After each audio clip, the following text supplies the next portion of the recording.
పాడైన బావిని సరిచేసిన కుమార్తె. ఒక చిన్న గ్రామంలో వేసవిలో ఎండలు చాలా ఎక్కువగా ఉండేవి. భూమి చిట్లిపోయేంత వేడిపడేది. ఆ గ్రామంలో రాము అనే కష్టపడే రైతు మరియు అతని తెలివైన కుమార్తె మీరా ఉండేవారు. వారి ఇంటి దగ్గర ఒక పాత రాయి బావి ఉండేది. చాలా సంవత్సరాలుగా ఆ బావి తాగునీరు, వంటకు నీరు, పంటలకు నీరు ఇస్తూ వచ్చేది. కాని ఒక సంవత్సరం వేసవి చాలా తీవ్రమైంది. ప్రతిరోజూ బావిలో నీరు తగ్గుతూ వచ్చింది. ఒకరోజు రాము బకెట్ వేసినప్పుడు నీటి బదులు తడి మట్టిని తాకింది. రాము బావి పక్కన కూర్చుని చింతగా అన్నాడు, ఇలా కొనసాగితే మన పంటలు ఎండిపోతాయి. గ్రామస్థులు కొత్త బావి త్రవ్వాలి అన్నారు. కాని దానికి డబ్బు, పనివాళ్లు, పరికరాలు అవసరం. రాము వద్ద అవి లేవు. మీరా నిశ్శబ్దంగా గమనించింది.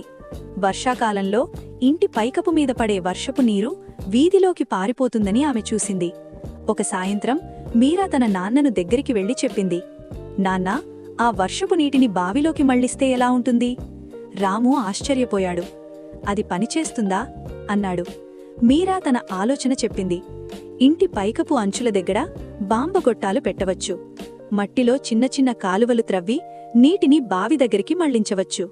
బావి గోడల్లో పగుళ్లు ఉంటే వాటిని సరిచేయవచ్చు. ఇది చేయడానికి చాలా డబ్బు అవసరం లేదు, కాస్త కష్టం చాలు. మీరా నమ్మకంతో చెప్పడంతో రాము ఒప్పుకున్నాడు. ఇద్దరూ కలిసి బావిని శుభ్రం చేశారు. రాళ్లు సరిచేశారు. బాంబు గొట్టాలు అమర్చారు. వర్షాకాలం వచ్చింది.